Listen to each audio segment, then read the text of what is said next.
아버님 방에서 노인 냄새 나요. 기자들도 오고 사람들 많이 오는데. 아들이 국회의원이 된 그날, 저는 집에서 쫓겨났습니다. 나가라는 며느리의 말에 저는 하염없이 눈물을 흘렸습니다. 과연 이 가족에겐 무슨 일이 있었던 걸까요? 사연 시작 전 구독과 엄지척을 눌러주시면 이 이야기가 더 많은 사람들에게 전달될 수 있습니다. 안녕하세요. 저는 박성우라고 합니다. 올해 69살이죠. 제 이야기를 들려드리려고 합니다. 믿기지 않으시겠지만 이 모든 일이 불과 한 달 전에 벌어진 일이에요. 그날 저는 세상에서 가장 행복한 아버지였습니다. 아니, 적어도 그렇게 믿고 싶었어요. 아버지, 됐어요. 제가 당선됐어요. 아들 준호의 목소리가 전화기 너머로 터져 나왔어요. 손이 떨렸습니다. 국회의원이라니, 우리 아들이 국회의원이라니. 정말이냐? 정말 됐다는 거냐? 제 목소리도 떨리고 있었어요. 네, 개표율 98%에서 확정됐어요.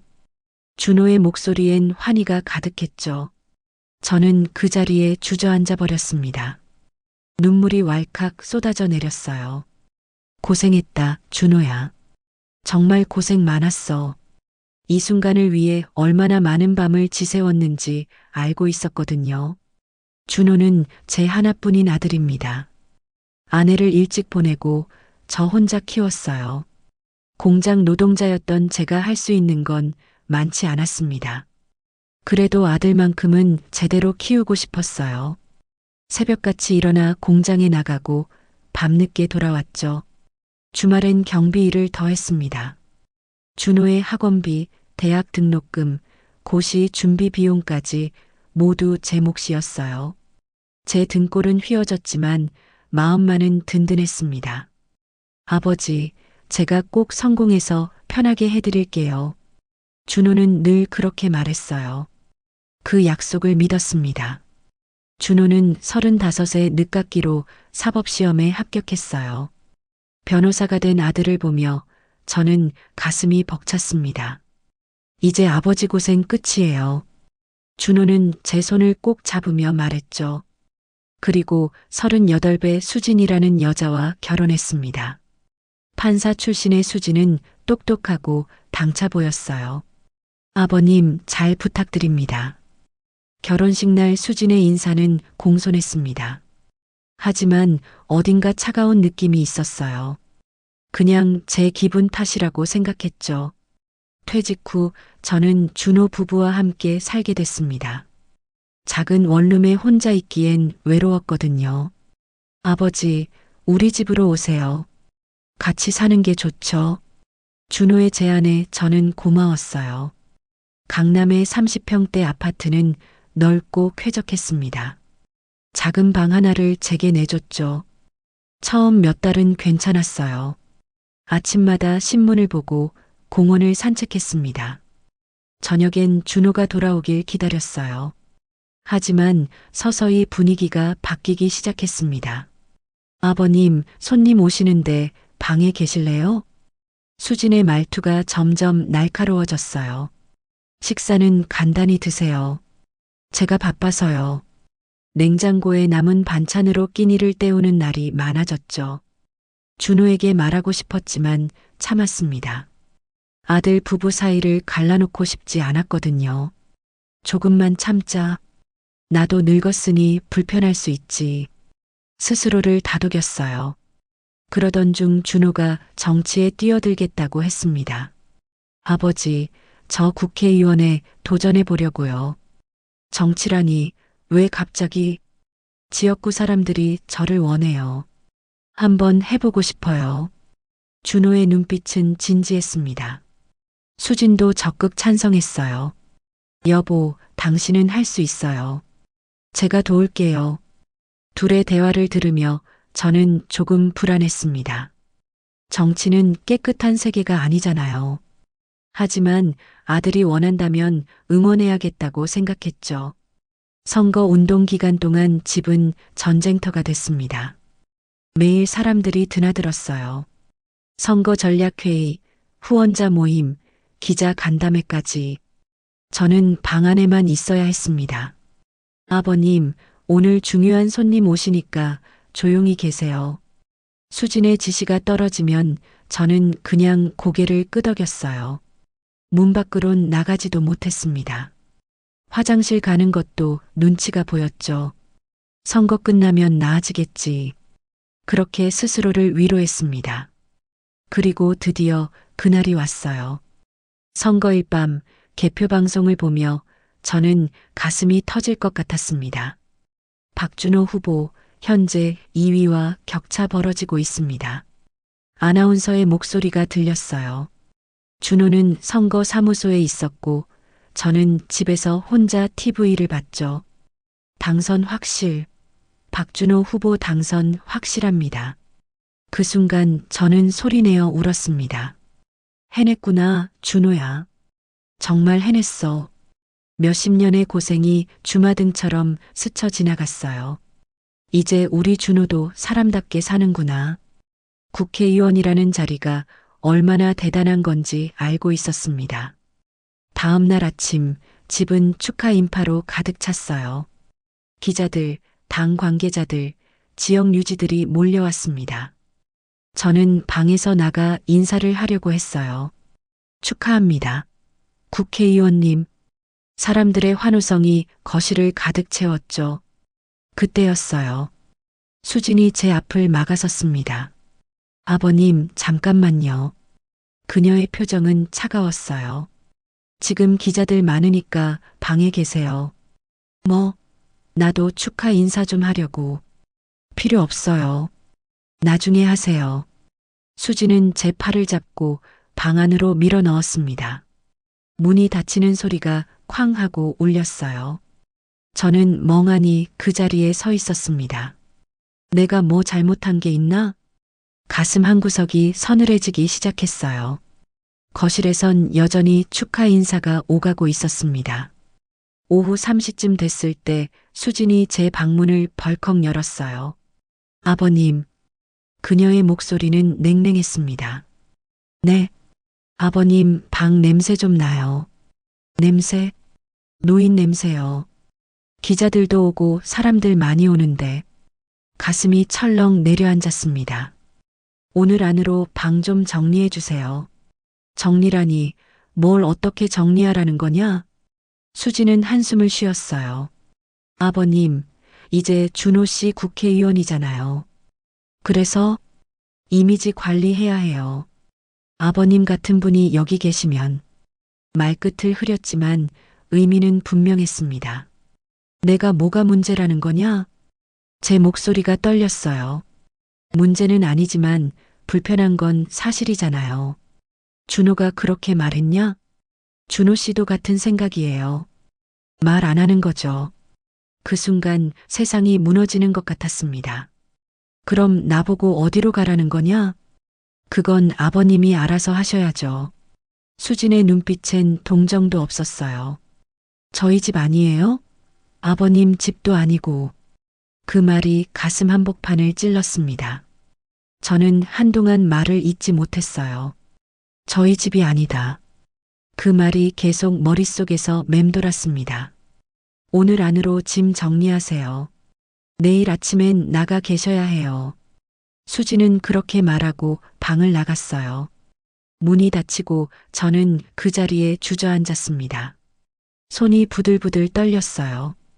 이럴 수가. 제 입에서 신음 같은 소리가 새어나왔습니다. 평생을 바쳐 키운 아들의 집에서 쫓겨나다니. 저녁 무렵 준호가 돌아왔어요. 아버지. 현관문이 열리며 준호의 목소리가 들렸습니다. 저는 방문을 열고 나갔어요. 준호야. 아버지, 축하 많이 받으셨죠? 준호는 활짝 웃고 있었습니다. 하지만 제게 다가오진 않았어요. 준호야, 나 좀 보자. 아버지, 지금 좀 피곤해서요. 내일 얘기해요. 준호는 그대로 안방으로 들어갔습니다. 수진이 따라 들어가며 문을 닫았어요. 쾅! 그 소리가 제 가슴을 다시 한번 찔렀습니다. 저는 거실에 홀로 서 있었어요. 아침까지만 해도 축하받아야 할 주인공의 아버지였는데, 이제는 짐짝 취급을 받고 있었습니다. 그날 밤 저는 잠을 이루지 못했어요. 천장만 멍하니 바라봤습니다.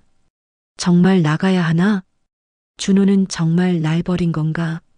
온갖 생각이 머릿속을 휘젓고 다녔어요. 새벽 2시쯤 됐을까요? 안방에서 수진의 목소리가 새어나왔습니다. 여보, 내일 아버님 나가시는 거 확실하죠? 벽 너머로 들리는 그 말에 저는 귀를 기울였어요. 응, 알았어. 준호의 대답이 들렸습니다. 짧고 담담한 목소리였어요.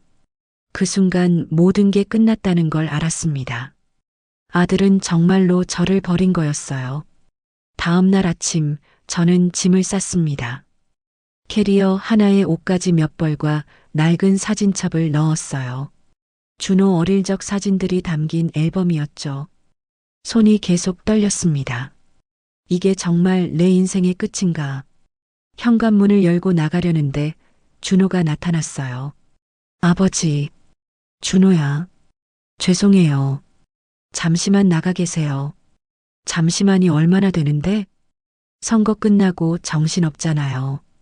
조금만요. 준호는 제 눈을 똑바로 보지 못했어요. 그게 더 비참했습니다. 알았다. 저는 더 이상 말하지 않았어요. 캐리어를 끌고 현관을 나섰습니다. 엘리베이터를 타고 내려가는 동안 눈물이 흘렀어요. 로비를 지나 밖으로 나왔습니다. 11월의 차가운 바람이 얼굴을 때렸어요. 이제 어디로 가지? 갈 곳이 없었습니다. 친구들도 다 세상을 떠났고 친척도 없었어요. 그저 걷기 시작했습니다. 캐리어 바퀴가 아스팔트 위를 덜컹거리며 굴러갔어요. 하늘은 점점 어두워지고 있었습니다. 하지만 그때까지는 몰랐습니다. 이 배신이 제 인생의 마지막 장을 여는 시작이 될 거라는 걸요. 그리고 곧 만나게 될 한 통의 전화가 모든 걸 바꿔놓을 거라는 걸요. 비가 내리기 시작했습니다. 차가운 빗방울이 제 얼굴을 적셨어요. 이제 어디로 가야 하지? 중얼거리며 저는 발걸음을 멈췄습니다. 근처 공원 벤치에 앉았어요. 캐리어를 옆에 세워두고 그냥 멍하니 앉아 있었습니다. 비는 점점 더 세차게 쏟아지기 시작했어요. 우산도 없었지만 일어날 기력조차 없었습니다. 지나가는 사람들이 저를 힐끔 쳐다봤어요. 비 맞으며 벤치에 앉아 있는 노인을 보는 눈빛이었죠. 동정도 있었고 무관심도 있었습니다. 하지만 아무도 말을 걸지 않았어요. 저는 그저 비를 맞으며 앉아 있었습니다. 평생 고생해서 키운 아들이 날 버렸어. 그 생각만 머릿속을 맴돌았어요. 주머니에서 휴대폰을 꺼냈습니다. 혹시 준호에게서 연락이 왔을까 싶어서요. 하지만 화면엔 아무 알림도 없었습니다. 대신 문자 한 통이 와 있었어요. 수진에게서 온 메시지였습니다. 이제 저희랑 연락하지 마세요. 준호 씨도 힘들어요. 그 문장을 읽는 순간 온몸에 힘이 빠졌습니다. 연락하지 말라고요. 아들과 연락도 하지 말라는 거였어요. 손이 떨렸습니다. 휴대폰이 손에서 미끄러져 떨어졌어요. 바닥에 떨어진 휴대폰 화면이 빗물에 젖어 있었습니다.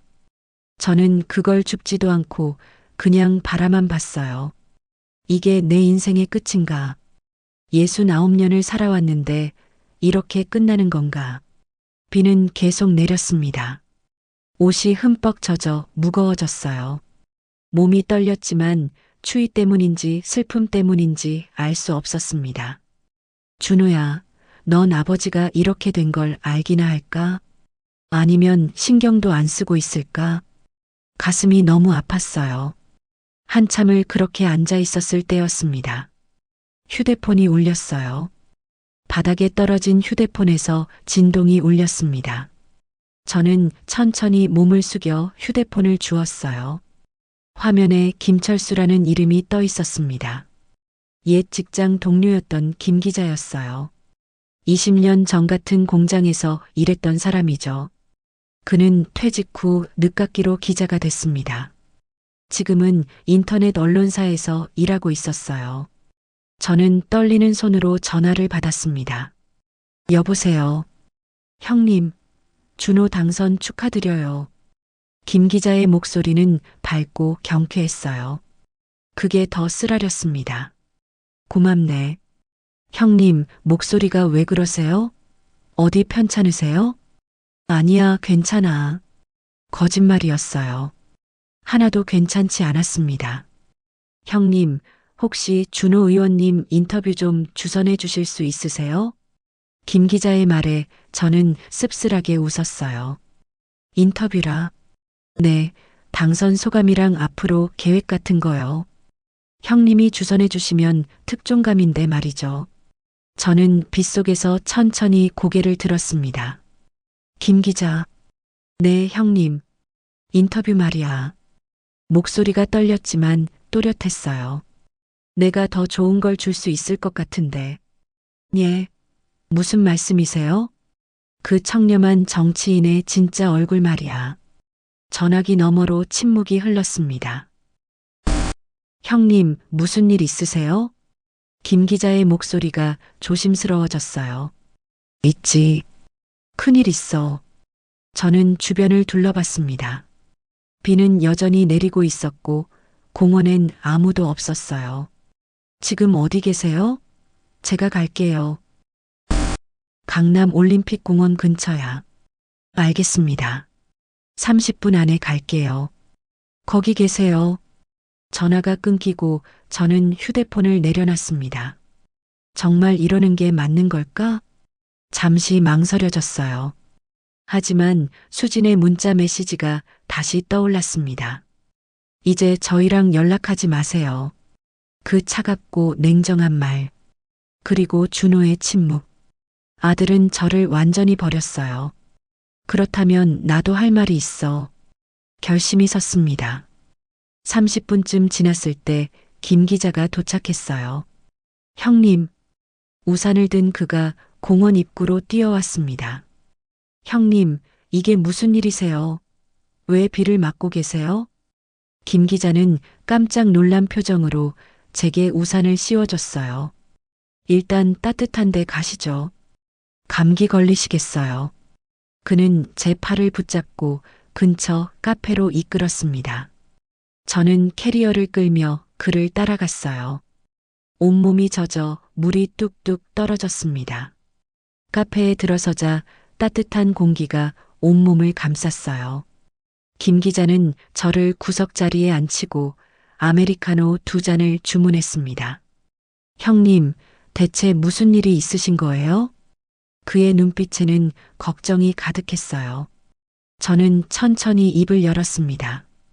김 기자, 내가 지금 어떤 상황인지 알아? 아니요, 모르겠는데요. 나 오늘 아침에 집에서 쫓겨났어. 김 기자의 눈이 커졌습니다. 예, 쫓겨났다고요? 그래, 준호 집에서. 어떻게 그럴 수가. 준호 의원이 아버님을? 준호가 아니야. 며느리가 쫓아낸 거지. 저는 젖은 옷을 털며 말을 이었어요. 어제 준호가 당선됐잖아. 그날부터 시작됐어. 무슨 일이 있었는데요? 김 기자는 펜과 노트를 꺼내며 물었습니다. 기자의 본능이 발동한 거죠. 며느리가 내 방 문을 열더니 말하더군. 노인 냄새가 난다고 오늘 안으로 나가라고. 뭐라고요? 김 기자는 믿을 수 없다는 표정을 지었어요. 그리고 이건 자기네 집이지 내 집이 아니래. 제 목소리는 떨리고 있었습니다. 그럼 준호 의원님은 뭐라고 하셨어요? 아무 말도 안 했어. 그냥 잠깐만 나가 있으라고만. 김 기자는 노트에 빠르게 메모하기 시작했어요. 그리고 이 문자 좀 봐. 저는 휴대폰을 꺼내 수진이 보낸 문자를 보여줬습니다. 이제 저희랑 연락하지 마세요. 준호 씨도 힘들어요. 김 기자는 문자를 읽고 주먹을 불끈 쥐었어요. 이건 이건 말도 안 되는 일입니다, 형님. 그래서 말인데, 저는 커피를 한 모금 마시고 말했습니다. 이 이야기를 기사로 써줄 수 있겠나? 김 기자는 잠시 망설였어요. 형님, 그러시면 준호 의원이 알아, 끝장날 거야. 저는 고개를 끄덕였습니다. 하지만 이건 진실이야. 세상이 알아야 해. 청렴한 정치인이라고 광고하던 그 사람이 진짜 어떤 인간인지. 김 기자는 한참을 고민하는 표정을 지었어요. 형님, 이건 정말 신중하게 생각하셔야 합니다. 나중에 후회하실 수도 있어요. 후회? 이미 다 잃었는 걸 뭘 더 후회해. 제 목소리는 단호했습니다. 난 이미 버려진 몸이야. 더 잃을 게 없어. 하지만 아드님이잖아요. 아들, 날 쓰레기처럼 버린 놈이 무슨 아들이야. 김 기자는 깊은 한숨을 내쉬었어요. 알겠습니다. 하지만 증거가 필요합니다. 증거? 네, 문자 메시지랑 녹음 같은 거요. 저는 고개를 끄덕이며 휴대폰을 꺼냈습니다. 있어. 다 있어. 저는 수진과 주고받았던 문자들을 보여줬어요. 방 냄새 때문에 손님들이 불편해해요. 이제 좀 독립적으로 사시는 게 어때요? 오늘 안으로 짐 정리해 주세요. 하나하나가 차갑고 날카로운 문장들이었습니다. 김 기자는 화면을 보며 표정이 점점 굳어졌어요. 그리고 녹음 파일도 있어. 녹음이요? 며칠 전 수진이 내 방에 찾아왔을 때 녹음해뒀거든. 저는 녹음 파일을 재생했습니다. 스피커에서 수진의 날카로운 목소리가 흘러나왔어요. 아버님, 솔직히 말씀드릴게요. 이제 여기서 나가주셔야겠어요. 갑자기 무슨 소리냐? 제 떨리는 목소리도 함께 들렸습니다. 준호 씨가 국회의원 됐잖아요. 이제 우리도 격에 맞게 살아야 해요. 격에 맞게? 그게 무슨 뜻이냐? 아버님 같은 분이 여기 계시면 이미지에 안 좋아요. 녹음이 끝나고 카페 안에 침묵이 흘렸습니다.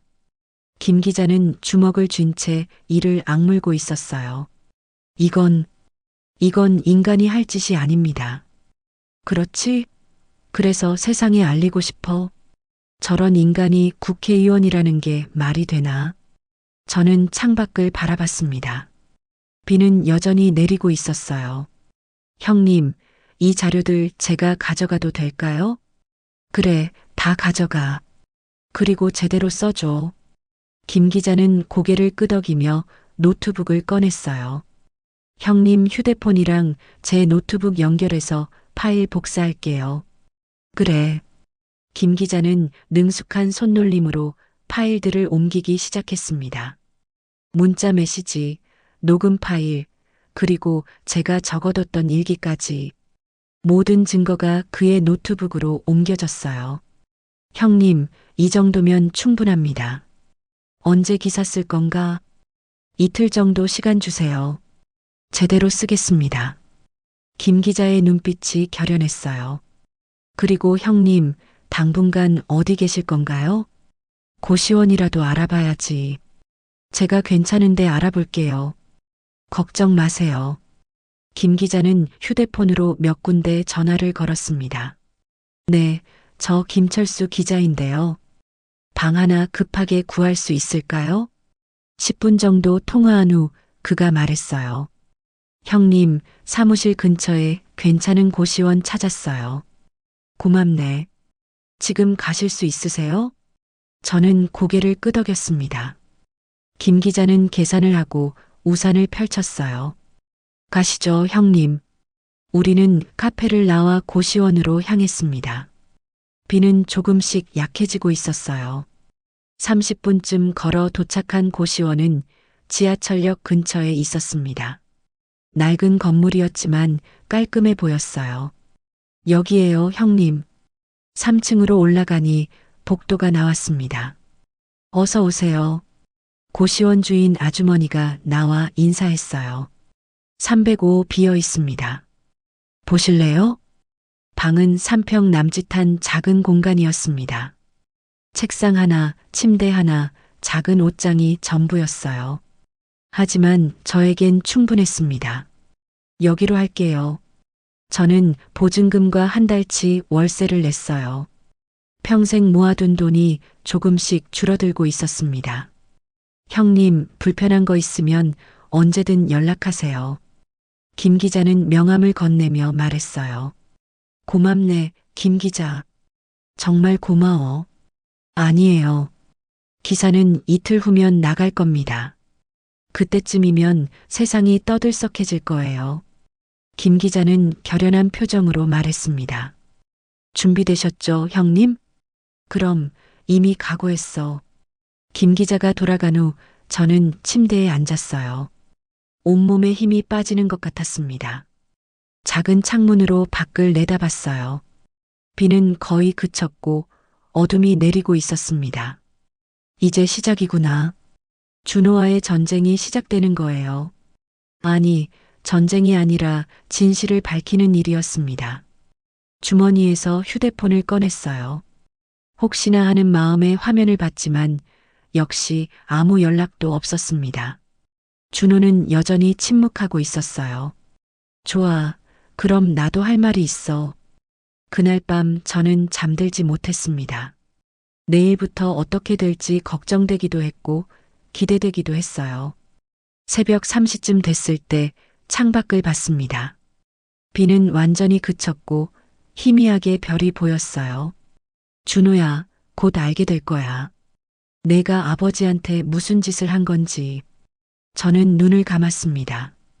이제 돌이킬 수 없는 강을 건너는 거예요. 하지만 그때까지는 몰랐습니다. 이 폭로가 얼마나 큰 파장을 일으킬지, 그리고 준호의 인생이 어떻게 무너질지를요. 며칠 후면 모든 것이 밝혀질 겁니다. 진실이 세상에 드러나는 순간이 올 거예요.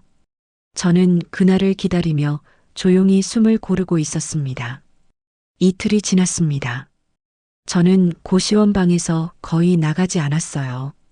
밥도 제대로 먹지 못하고 창밖만 바라봤습니다. 김 기자에게서 연락이 오기만을 기다리고 있었어요. 오후 2시쯤 TV를 켰습니다. 뉴스 채널이었어요. 다음 소식입니다. 신인 국회의원 박준호 씨가 화제입니다. 앵커의 목소리가 들렸어요. 화면이 바뀌며 준호의 얼굴이 나왔습니다. 박준호 의원은 청렴한 정치인으로 유명한데요. 오늘 특별 인터뷰를 진행했습니다. 저는 화면에 더 가까이 다가갔어요. 준호는 단정한 양복을 입고 의자에 앉아 있었습니다. 얼굴엔 자신감이 넘쳐 보였어요. 의원님, 당선 소감 한 말씀 부탁드립니다. 기자가 물었습니다. 감사합니다. 국민 여러분께 정말 감사드립니다. 준호의 목소리는 또렷하고 힘이 있었어요. 저는 국민과 가족을 위해 헌신하는 정치인이 되고 싶습니다. 그 말에 제 손이 떨렸습니다. 가족을 위해 헌신하는 정치인이라고요? 저는 TV를 향해 중얼거렸어요. 내가 버린 게 가족이야. 이 거짓말쟁이야. 분노가 치솟아 올랐습니다. 특히 저를 키워주신 아버지께 감사드립니다. 준호는 카메라를 향해 말했어요. 아버지 없었으면 제가 여기까지 올 수 없었을 겁니다. 평생 고생만 하신 아버지를 이제 제가 모시려고 합니다. 저는 TV 리모컨을 바닥에 내던졌습니다. 거짓말. 다 거짓말이야. 제 목소리가 고시원 방 안을 울렸어요. 어떻게 저렇게 뻔뻔하게 거짓말을 할 수가 있지? 가슴이 터질 것 같았습니다. 인터뷰는 계속됐어요. 의원님께선 효자로도 유명하시잖아요. 아버님과의 관계가 남다르시다고 들었습니다. 기자의 질문에 준호는 부드럽게 미소 지었어요. 네, 아버지는 제 인생의 멘토이십니다. 지금도 함께 살고 계시는데요. 매일 아침 아버지께 문안 인사를 드립니다. 저는 TV 화면을 노려봤어요. 지금도 함께 살고 있다고? 매일 아침 문안 인사를 드린다고? 새빨간 거짓말이었습니다. 준호 옆에 앉은 수진도 화면에 나왔어요. 저희 부부는 시아버님을 진심으로 모시고 있습니다. 수진의 목소리는 공손했습니다. 시아버님이 계셔서 저희 집이 더 화목합니다. 저는 화면을 보며 치를 떨었어요. 어떻게 저렇게 태연하게 거짓말을 할 수가 있지? 노인 냄새 난다고 쫓아낸 년이. 인터뷰가 끝나고 앵커가 다시 나타났어요. 참 보기 좋은 가족이네요. 이런 분이 국회의원이 되셨으니 기대가 큽니다. 저는 TV를 껐습니다. 더 이상 볼 수가 없었어요. 주머니에서 휴대폰을 꺼내 김 기자에게 전화를 걸었습니다. 여보세요, 형님. 김 기자, 나야. 네, 형님. 무슨 일이세요? 방금 TV에서 준호 인터뷰 봤어. 제 목소리는 떨리고 있었습니다. 아, 그거요. 저도 봤습니다. 저 거짓말쟁이가 뭐라고 하던가 가족을 위해 헌신한다고 하더군요. 김 기자, 저는 이를 악물며 말했어요. 그 청렴한 아들이 어떤 인간인지 써줄 수 있겠나? 형님, 제발 부탁이야. 저 거짓말을 그냥 둘 수 없어. 형님, 그건 너무 위험한데요. 김 기자의 목소리가 조심스러워졌어요. 한번 기사가 나가면 돌이킬 수 없습니다. 알아, 그래도 상관없어. 제 목소리는 단호했습니다. 난 이미 버려진 몸이야. 더 잃을 게 없어. 하지만 아드님이잖아요. 아들, 날 쓰레기처럼 버린 놈이 무슨 아들이야. 전화기 너머로 김 기자의 한숨이 들렸어요. 알겠습니다, 형님. 준비하겠습니다. 언제 올릴 건가? 내일 아침 6시에 올리겠습니다. 그래, 고맙네.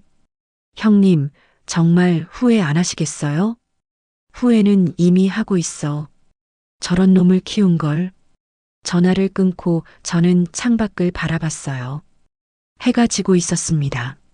내일이면 세상이 알게 되겠지. 저 거짓말쟁이의 진짜 얼굴을. 그날 밤 저는 잠들지 못했습니다. 그동안 있었던 일들이 주마등처럼 스쳐 지나갔어요. 수진의 차가운 말들, 준호의 침묵, 비 오는 날 쫓겨난 순간. 모든 게 생생했습니다. 새벽 5시쯤 일어나 노트북을 켰어요. 김 기자의 기사가 올라오길 기다렸습니다. 시계를 보니 5시 50분이었어요. 10분만 더 기다리면 됐어요. 손이 떨렸지만 마음은 확고했습니다. 진실은 밝혀져야 했으니까요. 6시 정각, 세로 고침을 눌렀습니다. 하지만 아직 기사는 올라오지 않았어요.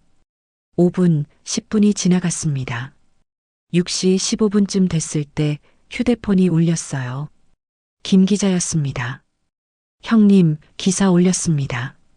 그래. 네, 지금 포털 사이트 확인해 보세요. 저는 서둘러 포털 사이트에 접속했어요. 메인 화면에는 아직 기사가 보이지 않았습니다. 하지만 검색창에 박준호를 입력하자 나타났어요. 단독 효자 정치인의 실체. 아버지 내쫓고 만든 국회의원 박준호. 제목을 보는 순간 가슴이 두근거렸습니다. 기사를 클릭했어요. 화면에 제 이야기가 펼쳐졌습니다. 신인 국회의원 박준호 42가 당선 직후 친부를 집에서 내쫓은 정황이 포착됐다. 본지가 입수한 녹음 파일과 문자 메시지에 따르면 기사는 상세하게 쓰여 있었어요. 수진의 녹음 파일 내용도 그대로 인용됐습니다. 노인 냄새가 난다. 이미지에 안 좋다는 말까지. 그리고 수진이 보낸 문자 메시지 캡처도 실렸어요. 이제 저희랑 연락하지 마세요. 준호 씨도 힘들어요. 이웃 주민의 증언도 포함됐습니다. 비 오는 날 어르신이 캐리어 끌고 나가시는 걸 봤어요. 너무 안쓰러웠는데 아무도 배웅하지 않더라고요. 기사는 준호의 위선을 낱낱이 파헤쳤습니다. 효자 정치인으로 알려진 박준호 의원의 실체는 달랐다. 당선 다음 날 친부를 집에서 내쫓은 것으로 확인됐다. 저는 기사를 끝까지 읽었어요. 마지막 문장은 이랬습니다. 이에 대해 박준호 의원 측에 입장을 요청했으나 답변을 거부했다. 조회수를 봤어요. 10분 만에 이미 5만을 넘어서고 있었습니다. 댓글도 빠르게 달리기 시작했어요.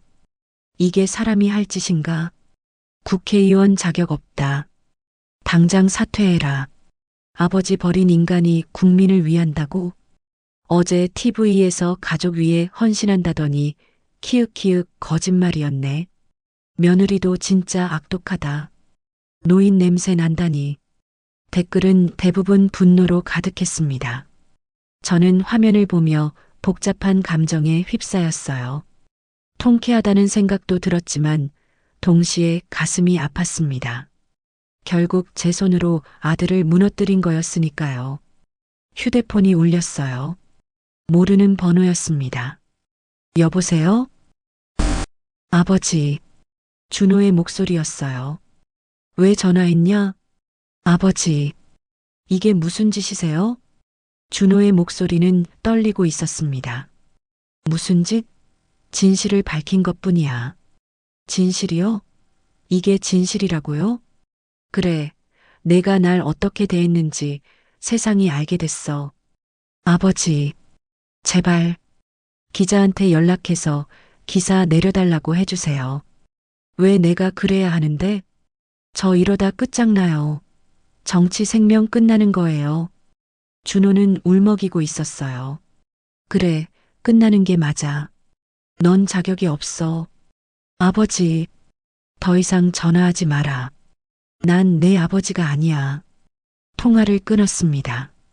손이 떨렸지만 후회는 없었어요.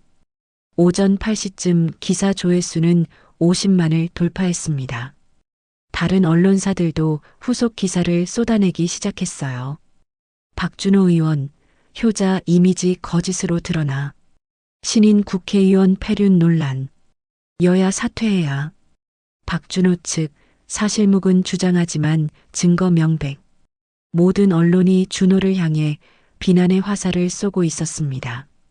오전 10시쯤 TV 뉴스에서도 이 사건을 다루기 시작했어요. 속보입니다. 박준호 국회의원 폐륜 논란이 확산되고 있습니다. 화면에는 준호의 사무실 앞 모습이 나왔어요. 시민들이 피켓을 들고 항의하고 있었습니다. 박준호 아웃. 아버지 버린 놈이 국회의원? 당장 사퇴하라. 수십 명의 사람들이 구호를 외치고 있었어요. 저는 TV를 보며 조용히 앉아 있었습니다. 이게 내가 만든 세상이야, 준호야. 오후 2시쯤 준호가 긴급 기자회견을 연다는 소식이 들렸어요. 저는 TV 앞에 앉아 생중계를 기다렸습니다. 2시 30분 준호가 단상에 올랐어요. 얼굴은 창백했고 눈가엔 다크서클이 짙었습니다. 수진도 그 옆에 서 있었어요. 국민 여러분께 송구스러운 말씀드립니다. 준호는 고개를 깊이 숙였습니다. 일부 언론에 보도된 내용에 대해 해명드리고자 합니다. 목소리는 떨리고 있었어요. 아버님과 저희 부부 사이에 오해가 있었던 것은 사실입니다. 하지만 결코 아버님을 내쫓거나 학대한 적은 없습니다. 저는 화면을 보며 씁쓸하게 웃었어요. 아버님께서 독립적인 생활을 원하셔서 존중해 드린 것뿐입니다. 거짓말이었습니다. 기자들이 질문을 쏟아냈어요. 의원님, 그럼 녹음 파일은 어떻게 설명하시겠습니까? 수진이 마이크를 잡았습니다. 제가 감정적으로 한 말들을 가지고 왜곡하는 건 부당합니다. 저도 며느리로서 부족한 점이 있었지만 계획적으로 내쫓은 건 아닙니다. 수진의 목소리는 억울함으로 가득했어요. 하지만 저는 그게 연기라는 걸 알았습니다. 기자회견은 30분 정도 이어졌어요. 하지만 그 어떤 해명도 설득력이 없었습니다. 오히려 댓글은 더 악화됐어요. 변명은 그만하고 사퇴해라. 증거가 다 있는데 무슨 해명이야. 저런 뻔뻔한 인간은 처음 본다. 저는 TV를 끄고 창밖을 바라봤습니다. 해가 서쪽으로 기울고 있었어요. 김 기자에게서 문자가 왔습니다. 형님, 기사 반응 보셨죠? 대박입니다. 그래, 봤어. 준호 의원 끝났어요. 여론이 완전히 돌아섰습니다. 저는 답장을 보내지 않았어요. 그냥 휴대폰을 내려놓고 침대에 누웠습니다. 이제 곧 끝나겠지. 준호의 정치 생명은 끝날 거예요. 그리고 저는 자유로워지는 거겠죠. 하지만 왠지 마음이 무거웠습니다. 승리한 것 같지만 동시에 모든 걸 잃은 기분이었어요. 창밖으로 저녁 노을이 지고 있었습니다. 붉은 하늘이 고시원 방을 물들이고 있었어요. 하지만 그때까지는 몰랐습니다. 이 폭로가 준호를 완전히 무너뜨릴 거라는 걸요. 그리고 며칠 후면 준호가 사퇴서를 제출할 거라는 것도요. 하지만 그것으로 끝이 아니었어요. 진짜 이야기는 이제부터 시작될 예정이었습니다. 기사가 나간 지 사흘째 되는 날이었습니다. 저는 고시원 방에서 TV를 켜고 뉴스를 보고 있었어요. 속보입니다. 박준호 국회의원이 방금 의원직 사퇴를 발표했습니다. 앵커의 목소리가 들렸어요. 화면이 바뀌며 준호의 모습이 나타났습니다. 준호는 단상 앞에 홀로 서 있었어요. 수지는 보이지 않았습니다. 국민 여러분께 진심으로 사과드립니다. 준호는 고개를 깊이 숙였어요. 제가 아버님을 제대로 모시지 못한 것은 변명의 여지가 없습니다. 목소리는 완전히 망가져 있었습니다. 오늘 이 자리에서 국회의원직 사퇴를 발표합니다. 플래시가 터지고 기자들이 웅성거렸어요. 앞으로 아버님께 용서를 구하며 살겠습니다. 준호는 더 이상 말을 잇지 못하고 단상에서 내려왔습니다. 기자들의 질문이 쏟아졌지만 대답하지 않았어요. 그냥 고개를 숙인 채 퇴장했습니다. 저는 TV를 보며 가만히 앉아 있었어요. 감정이 복잡했습니다. 통쾌하다는 생각도 들었지만 동시에 가슴 한구석이 무거웠어요. 결국 제 손으로 아들을 무너뜨린 거였으니까요. 리모컨을 내려놓고 창밖을 바라봤습니다. 하늘은 맑게 개어 있었어요. 끝났구나. 길고 긴 싸움이 드디어 끝난 거예요. 휴대폰이 울렸습니다. 김 기자였어요. 형님, 뉴스 보셨죠? 응, 봤어.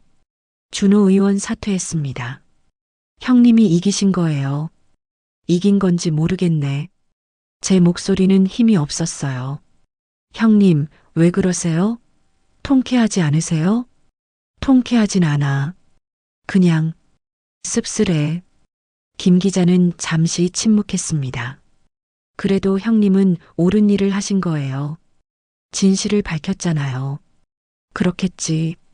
저는 짧게 대답하고 전화를 끊었어요. 침대에 누워 천장을 바라봤습니다. 이제 어떻게 살아야 하나? 준호는 제 인생에서 사라졌어요. 저는 완전히 혼자가 됐습니다. 하지만 이상하게도 마음이 가벼웠어요. 30년 넘게 짊어지고 살았던 짐을 내려놓은 기분이었습니다. 의무감도 기대감도 죄책감도 없었어요. 그저 저 자신으로 살 수 있게 된 거죠. 며칠 후 포털 사이트를 확인했습니다. 준호 관련 기사는 여전히 많았어요. 박준호 전 의원, 변호사 사무실도 정리. 완전히 은둔. 수진 씨, 이혼 절차 밟는다는 소문. 박준호 사태, 정치권의 효도 논란 확산. 준호의 인생은 완전히 무너진 것 같았어요. 저는 기사들을 보다가 노트북을 닫았습니다. 더 이상 확인할 필요가 없었어요. 고시원을 나와 공원으로 향했습니다. 그 비 오던 날 앉았던 바로 그 벤치로요. 이번엔 날씨가 맑았어요. 따뜻한 햇살이 온몸을 감싸고 있었습니다. 벤치에 앉아 주변을 둘러봤어요. 아이들이 웃으며 뛰어놀고 있었습니다. 연인들은 손을 잡고 산책하고 있었어요. 평화로운 오후 풍경이었습니다. 나도 이제 이렇게 평범하게 살면 되는 거야. 저는 눈을 감고 햇살을 느꼈어요. 바람이 부드럽게 뺨을 스쳤습니다. 오랜만에 마음이 편안했어요. 그때 누군가 옆에 앉는 기척이 느껴졌습니다. 눈을 뜨니 김 기자였어요. 형님, 여기 계셨네요. 어떻게 알고 왔나? 고시원에 갔는데 안 계셔서요. 여기 계실 것 같았어요. 김 기자는 편의점 봉지를 건넸습니다. 커피랑 샌드위치 샀어요. 드세요. 고맙네. 저는 봉지를 받아들었어요. 형님, 요즘 어떻게 지내세요? 그냥 이렇게 저렇게 지내지. 식사는 제대로 하세요? 먹을 만큼은 먹어. 김 기자는 걱정스러운 눈으로 저를 바라봤어요. 형님, 혹시 후회되세요? 후회? 준호 의원 일 말이에요. 폭로한 거. 저는 잠시 생각했습니다. 후회는 안 돼. 정말요? 그래, 진실을 밝힌 건 옳은 일이었어. 다만 좀 씁쓸하긴 해. 결국 내 아들이었으니까. 김 기자는 고개를 끄덕였어요. 형님, 준호 전 의원이 형님 찾고 있대요. 뭐? 저는 놀라서 김 기자를 쳐다봤습니다. 사퇴한 후부터 형님을 찾아다닌대요. 연락처를 몰라서 못 찾는 것 같던데요. 그래. 저는 다시 앞을 바라봤어요.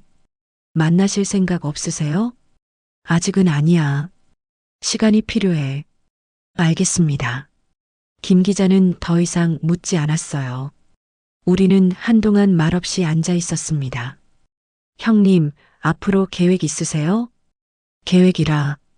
저는 샌드위치를 한 입 베어 물었어요. 일단 일자리부터 알아봐야지.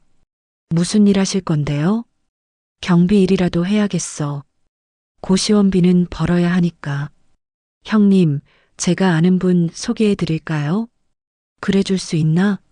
네, 아파트 경비 자리가 하나 비었다고 들었어요. 고맙네, 김 기자. 천만에요. 형님이 도와주신 게 훨씬 많은걸요. 김 기자는 미소를 지었어요. 형님 기사 덕분에 제가 상도 받았거든요. 그래, 잘 됐구나. 저도 따라 웃었습니다. 그날 오후 김 기자는 일자리를 소개해 줬어요. 서울 외곽의 작은 아파트 단지였습니다. 여기 경비실장님이 제 친구예요. 부탁해 둘 테니 내일 한번 가보세요. 정말 고맙네. 김 기자와 헤어진 후 저는 다시 고시원으로 돌아왔어요. 방에 들어와 침대에 누웠습니다. 이제 새로운 삶이 시작되는 거구나. 69의 나이에 다시 시작하는 인생이었어요. 다음 날 아침 일찍 일어나 아파트로 향했습니다. 경비실에 들어서니 50대 남자가 반갑게 맞아줬어요. 박성호 씨 되십니까? 네, 그렇습니다. 김철수 기자한테 얘기 들었어요. 어서 오세요. 잘 부탁드립니다. 일은 어렵지 않아요. 제가 천천히 가르쳐 드릴게요. 경비실장은 친절했어요. 그날부터 저는 아파트 경비 일을 시작했습니다. 아침 8시부터 오후 5시까지 근무였어요. 일은 생각보다 할만했습니다. 택배 받아주고 방문객 확인하고 청소하는 일이었어요. 주민들도 대부분 친절했습니다. 경비 아저씨, 안녕하세요. 아이들이 인사하며 지나갔어요. 안녕. 저는 미소를 지으며 손을 흔들어 줬습니다. 일주일쯤 지났을 때 일에 익숙해졌어요. 월급은 많지 않았지만 혼자 살기엔 충분했습니다. 고시원비를 내고도 생활할 수 있을 정도였어요. 퇴근 후엔 공원을 산책하거나 도서관에 가곤 했습니다. 조용하고 평범한 일상이었어요. 하지만 그게 좋았습니다. 누구 눈치 볼 필요도 없고 기대에 부응할 필요도 없었어요. 그저 제 하루를 살면 되는 거였습니다. 한 달쯤 지났을 때였어요. 퇴근 후 고시원으로 돌아가는데 누군가 문 앞에 서 있었습니다. 가까이 다가가니 준호였어요. 아버지. 한 달 만에 본 아들은 많이 수척해져 있었습니다. 얼굴엔 수염이 자라 있었고 눈가엔 다크서클이 짙었어요. 왜 여기 왔냐? 제 목소리는 차갑게 식어 있었습니다. 아버지, 할 말이 있어서요. 할 말? 무슨 할 말? 죄송합니다. 준호는 고개를 숙였어요. 정말 죄송합니다, 아버지. 사과받으러 온 거냐? 아니요. 그냥 아버지 얼굴이라도 보고 싶어서요. 저는 준호를 물끄러미 바라봤습니다. 한 달 전만 해도 국회의원이었던 아들이 이렇게 초라해져 있었어요. 들어가자. 방으로 들어와 마주 앉았습니다. 좁은 방이라 서로의 무릎이 거의 닿을 정도였어요. 한참 동안 침묵이 흘렀습니다. 아버지, 이런 곳에서 지내세요? 준호가 주변을 둘러보며 물었어요. 그래, 여기서 산다. 죄송합니다. 사과는 그만해. 이제 와서 무슨 소용이야. 제 목소리는 담담했습니다. 아버지, 저 모든 걸 잃었어요. 준호의 목소리가 떨렸어요. 국회의원직도, 변호사 자격도, 집도, 수진이도. 그래, 내가 만든 결과야. 알아요. 다 제 잘못이에요. 준호는 고개를 숙였습니다. 이제야 깨달았어요. 제가 얼마나 큰 실수를 했는지, 아버지가 얼마나 소중한 분이었는지. 저는 대답하지 않았어요. 아버지, 다시 시작할 수 있을까요? 준호가 조심스럽게 물었습니다. 우리 다시 부자 관계로 돌아갈 수 있을까요? 그건 내가 앞으로 어떻게 사느냐에 달려 있어. 노력하겠습니다. 같이 살자는 소리는 하지 마라.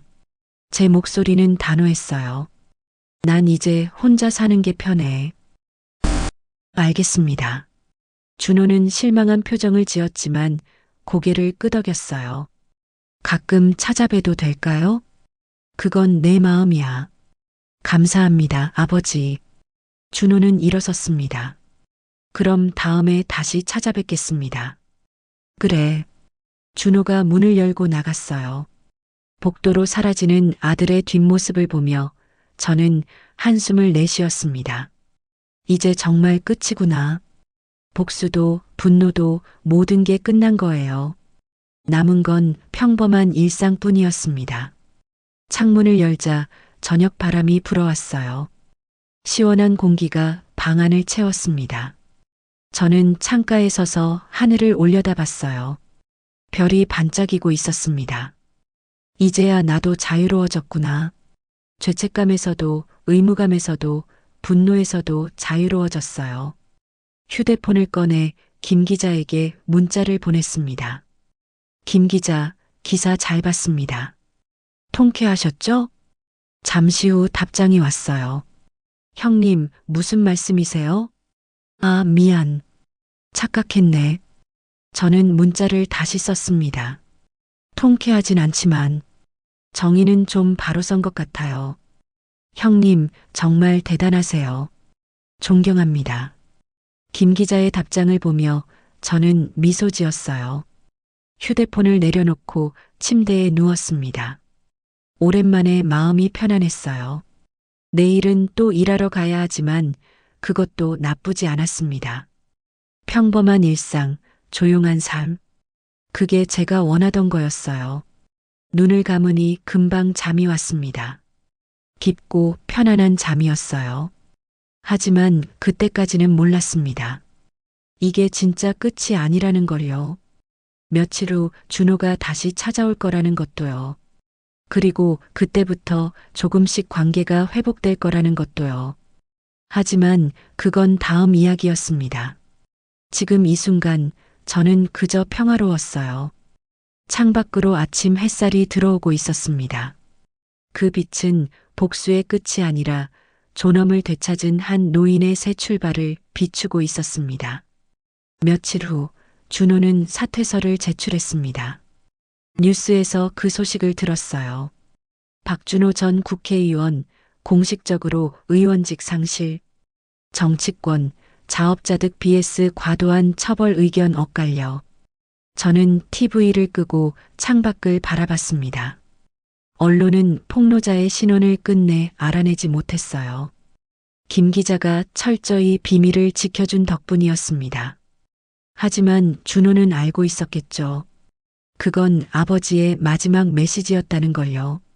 저는 고시원 창문을 열고 하늘을 바라봤습니다. 구름 한 점 없이 맑은 하늘이었어요. 후회와 슬픔이 뒤섞였지만 이상하게도 마음이 가벼웠습니다. 이제야 나도 자유로워졌구나. 중얼거리며 저는 깊은 숨을 들이마셨어요. 30년 넘게 짊어지고 살았던 짐을 내려놓은 기분이었습니다. 아들을 위해 살았던 모든 날들, 그 무게에서 벗어났어요. 휴대폰이 울렸습니다. 김 기자였어요. 형님, 기사 잘 봤습니다. 통쾌하셨죠? 저는 잠시 침묵했습니다. 통쾌했을까요? 솔직히 잘 모르겠었어요. 통쾌하진 않지만 정의는 좀 바로 선 것 같아요. 제 목소리는 담담했습니다. 형님, 정말 대단하세요. 대단한 게 아니야.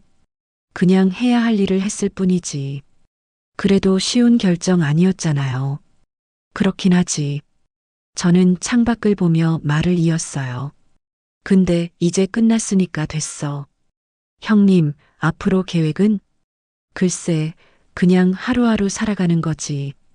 경비 일은 계속하실 거예요? 그래야지. 먹고는 살아야 하니까.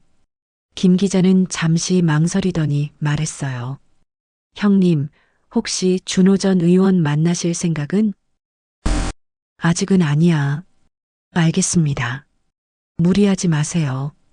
전화를 끊고 저는 다시 창밖을 바라봤습니다. 창밖으로 아침 햇살이 들어오고 있었어요. 따뜻한 빛이 고시원 방안을 가득 채웠습니다. 저는 그 빛 속에 서서 눈을 감았어요. 이제 어떻게 살아야 하지? 준호는 제 인생에서 사라졌고 저는 완전히 혼자가 됐습니다. 하지만 두렵지 않았어요. 오히려 자유로웠습니다. 누구 눈치 볼 필요도 없고 기대에 부응할 필요도 없었어요. 오후가 되어 경비 일을 하러 갔습니다. 아파트 경비실에서 하루 종일 근무했어요. 주민들이 지나가며 인사했습니다. 경비 아저씨, 안녕하세요. 안녕. 저는 미소를 지으며 손을 흔들어 줬어요. 평범한 하루였습니다. 특별할 것 없는 조용한 일상이었어요. 하지만 그게 좋았습니다. 퇴근 후 공원으로 향했어요. 그 비 오던 날 앉았던 바로 그 벤치였습니다. 이번엔 날씨가 맑았어요. 저녁 노을이 하늘을 붉게 물들이고 있었습니다. 벤치에 앉아 하늘을 바라봤어요. 한 달 전엔 여기서 비를 맞으며 앉아 있었지. 캐리어 하나 들고 쫓겨난 그날. 지금 생각하면 꿈 같은 일이었습니다. 하지만 그 일이 저를 자유롭게 만들어줬어요. 아들에게서, 의무에서, 기대에서 자유로워졌습니다. 아저씨, 뒤에서 아이의 목소리가 들렸어요. 돌아보니 아파트에 사는 꼬마 아이였습니다. 이거 떨어뜨리셨어요. 아이가 손수건을 건넸어요. 아, 고맙구나. 저는 손수건을 받으며 미소 지었습니다. 아저씨, 여기서 뭐해요? 그냥 하늘 보고 있어. 하늘이 예쁘죠? 그래, 예쁘구나. 아이는 제 옆에 앉았어요. 우리 엄마가 그랬어요. 아저씨 착하대요. 그래. 네. 맨날 웃으면서 인사해 주신대요. 저는 아이의 머리를 쓰다듬어 줬습니다. 넌 이름이 뭐니? 민준이요. 민준이구나. 좋은 이름이네. 감사합니다. 아이는 활짝 웃으며 일어났어요. 저 이제 가봐야 해요. 엄마가 기다려요. 그래, 조심히 가렴. 네. 안녕히 계세요. 아이는 손을 흔들며 뛰어갔습니다. 저는 아이의 뒷모습을 보며 미소 지었어요. 저렇게 순수하고 밝았었는데 준호도 어릴 땐 저랬었죠. 하지만 어른이 되면서 변했어요. 욕심이 생기고 체면을 차리게 되고 진심을 잃어버렸습니다. 그래도 준호는 내 아들이야. 그 생각이 문득 들었어요. 미운 정 고운 정 다 든 아들이었습니다. 해가 완전히 지고 어둠이 내렸습니다. 가로등에 불이 켜지기 시작했어요. 저는 벤치에서 일어나 고시원으로 향했습니다. 천천히 걸으며 주변을 둘러봤어요. 평범한 저녁 풍경이었습니다. 퇴근하는 사람들, 저녁 운동하는 사람들, 산책하는 연인들, 모두가 각자의 삶을 살아가고 있었어요. 저도 그들처럼 제 삶을 살면 되는 거였습니다. 고시원에 도착해 방문을 열었어요. 작고 좁은 방이었지만 제게는 충분했습니다. 책상에 앉아 창밖을 바라봤어요. 밤하늘엔 별이 반짝이고 있었습니다. 이제야 나도 사람답게 사는구나.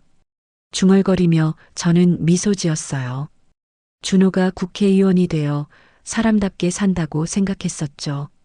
하지만 진짜 사람답게 사는 건 이런 게 아닐까요? 정직하게, 떳떳하게, 자유롭게. 그렇게 사는 게 진짜 인간다운 삶이 아닐까요? 책상 서랍을 열어 낡은 사진첩을 꺼냈습니다. 준호 어릴 적 사진들이 가득했어요. 한 장 한 장 넘기며 봤습니다. 첫돌 사진, 초등학교 입학식, 중학교 졸업식. 하나하나가 추억이었어요. 그래도 좋은 시절도 있었지. 사법시험 합격 소식을 듣던 날의 기쁨도 떠올랐습니다. 결혼식 날 준호가 제 손을 꼭 잡던 순간도 생각났어요. 아버지, 제가 꼭 효도할게요. 그때의 약속은 어디로 간 걸까요? 하지만 이제는 괜찮았습니다. 그 약속에 연연하지 않아도 됐어요. 저는 사진첩을 덮으며 한숨을 내쉬었습니다. 잘 살아라, 준호야. 며칠 후 우편함에 편지 한 통이 들어 있었습니다. 준호에게서 온 편지였어요. 저는 편지를 들고 방으로 들어와 침대에 앉았습니다. 한참을 망설이다 봉투를 뜯었어요. 편지지를 펼쳤습니다. 아버지께, 저는 지금 작은 고시원에서 살고 있습니다. 모든 걸 잃었지만 후회하지 않습니다. 이게 제가 치러야 할 대가라는 걸 알기 때문입니다. 아버지, 정말 죄송합니다.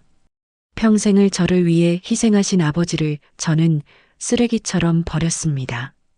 변명의 여지가 없습니다. 지금 와서 용서를 구해도 늦었다는 걸 알고 있습니다. 하지만 그래도 말하고 싶었습니다. 정말 죄송하다고, 사랑한다고. 이제라도 제대로 된 사람이 되려고 노력하겠습니다. 아버지께 부끄럽지 않은 아들이 되겠습니다. 건강하세요. 마이너스 준호 올림. 편지를 읽는데 눈물이 났어요. 미워하고 싶었지만 미워할 수 없었습니다. 결국 제 아들이었으니까요. 저는 편지를 접어 서랍에 넣었어요. 답장은 아직 쓰지 않기로 했습니다. 시간이 필요했어요.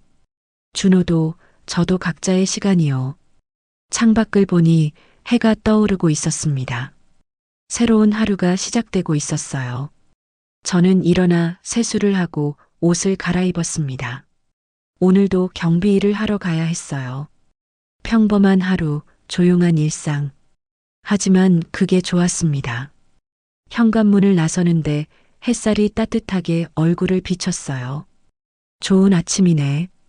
중얼거리며 저는 걷기 시작했습니다. 그 빛은 복수의 끝이 아니라 존엄을 되찾은 한 노인의 새 출발을 비추고 있었습니다. 저는 그 빛 속을 걸으며 생각했어요. 이제 진짜 내 인생이 시작되는 거야. 69살 늦었다고 생각할 수도 있습니다. 하지만 저에겐 아직 시간이 있었어요. 남은 인생을 제대로 떳떳하게 살아갈 시간이요. 아파트 단지에 도착해 경비실로 들어갔습니다. 안녕하세요, 박 선생님. 경비실장이 반갑게 인사했어요. 안녕하십니까? 오늘도 좋은 하루 되세요. 감사합니다. 저는 자리에 앉아 근무를 시작했어요. 아침부터 주민들이 지나갔습니다. 안녕하세요. 좋은 아침입니다. 하나하나 정성껏 인사했어요. 점심시간이 되어 도시락을 꺼냈습니다. 편의점에서 산 간단한 도시락이었어요. 혼자 먹는 밥이었지만 외롭지 않았습니다. 오히려 편안했어요. 밥을 먹으며 창밖을 봤습니다. 아이들이 놀이터에서 뛰어놀고 있었어요. 웃음소리가 경비실까지 들렸습니다. 좋구나. 저렇게 행복하게 자라렴. 중얼거리며 저는 미소 지었어요. 오후가 되어 택배가 쌓이기 시작했습니다. 하나하나 분류하며 각 집 앞에 놓아줬어요. 계단을 오르내리며 땀이 났습니다. 하지만 힘들지 않았어요. 오히려 몸을 움직이는 게 좋았습니다. 일하는 동안만큼은 잡생각이 들지 않았거든요. 퇴근 시간이 되었습니다. 저는 경비실을 정리하고 밖으로 나왔어요. 저녁 노을이 하늘을 붉게 물들이고 있었습니다. 오늘도 수고했어. 스스로에게 말하며 저는 걷기 시작했어요. 고시원으로 가는 길, 공원을 지나갔습니다. 그 벤치가 보였어요. 잠시 앉아 쉬기로 했습니다. 벤치에 앉아 하늘을 올려다봤어요. 붉은 노을이 점점 어두워지고 있었습니다. 참 예쁘네. 중얼거리며 저는 깊은 숨을 들이마셨어요. 이 순간이 평화로웠습니다. 아무 걱정도 두려움도 없었어요. 그저 지금 이 순간을 즐기면 되는 거였습니다. 휴대폰이 울렸어요. 김 기자였습니다. 형님, 저녁 드셨어요? 아직? 그럼 제가 한턱 낼게요. 나오시겠어요? 그러지 뭐. 30분 후 김 기자를 만났습니다. 근처 작은 식당이었어요. 형님, 여기 삼겹살 맛있어요. 그래. 요즘 어떻게 지내세요? 그냥 이렇게 저렇게 살지. 김 기자는 고기를 구우며 물었어요. 준호 전 의원 소식 들으셨어요? 무슨 소식? 작은 법률 상담소에서 일 시작했대요. 그래. 변호사 자격은 없지만 상담은 할 수 있잖아요. 새로 시작하는 거네. 네, 그런 것 같아요. 저는 고개를 끄덕였습니다. 준호도 나름대로 살아가고 있구나.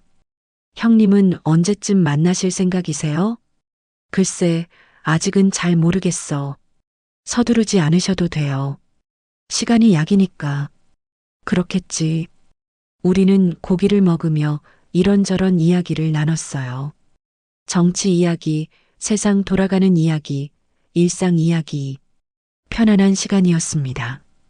식사를 마치고 헤어질 때 김 기자가 말했어요. 형님, 정말 멋지세요. 뭐가? 이렇게 당당하게 사시는 거요. 당당하게? 난 그냥 사는 거야. 그게 멋진 거예요. 김 기자는 미소를 지으며 손을 흔들었어요. 다음에 또 뵙죠? 그래, 조심히 가. 저는 고시원으로 돌아왔습니다. 방에 들어와 침대에 누웠어요. 오늘도 하루가 지나갔습니다. 평범하지만 의미 있는 하루였어요. 창밖을 보니 밤하늘에 별이 반짝이고 있었습니다. 내일은 또 어떤 하루가 될까? 중얼거리며 저는 눈을 감았어요. 내일도 경비 일을 하고 퇴근 후엔 공원을 산책하겠죠. 평범한 일상이 반복될 겁니다. 하지만 그게 좋았어요. 특별할 것 없는 조용한 삶. 그게 제가 원하던 거였습니다. 눈을 감자 금방 잠이 왔어요. 깊고 편안한 잠이었습니다. 꿈속에서 저는 어린 준호와 함께 공원을 걷고 있었어요. 준호는 제 손을 꼭 잡고 웃고 있었습니다. 아빠 사랑해요. 나도 사랑해, 준호야. 꿈속에서 저는 대답했어요. 그리고 평화롭게 잠들었습니다. 새벽 햇살이 창문으로 쏟아져 들어왔어요. 따뜻한 빛이 제 얼굴을 비췄습니다. 새로운 날이 밝았어요. 저는 눈을 뜨고 창밖을 바라봤습니다. 푸른 하늘, 흰 구름, 따뜻한 햇살. 좋은 아침이네. 중얼거리며 저는 일어났어요. 오늘도 평범한 하루가 시작될 겁니다. 경비 일을 하고 주민들과 인사를 나누고 저녁엔 산책을 하겠죠. 특별할 것 없는 일상이었습니다. 하지만 그게 행복이었어요. 자유롭고 떳떳하고 평화로운 삶. 그게 바로 제가 되찾은 존엄이었습니다. 창밖으로 아침 햇살이 들어왔습니다. 그 빛은 복수의 끝이 아니라 존엄을 되찾은 한 노인의 새 출발을 비추고 있었습니다. 저는 그 빛 속에서 미소 지으며 하루를 시작했어요. 이제야 나도 사람답게 사는구나. 사연 재밌게 잘 들으셨나요? 이 이야기를 듣고 계신 모든 분들에게 햇살이 비추길 바랍니다. 어디서 듣고 계신지 댓글로 남겨주시면 따뜻한 답장 해드리고 있습니다. 다음엔 더 깊고 재밌는 사연으로 찾아오겠습니다. 감사합니다.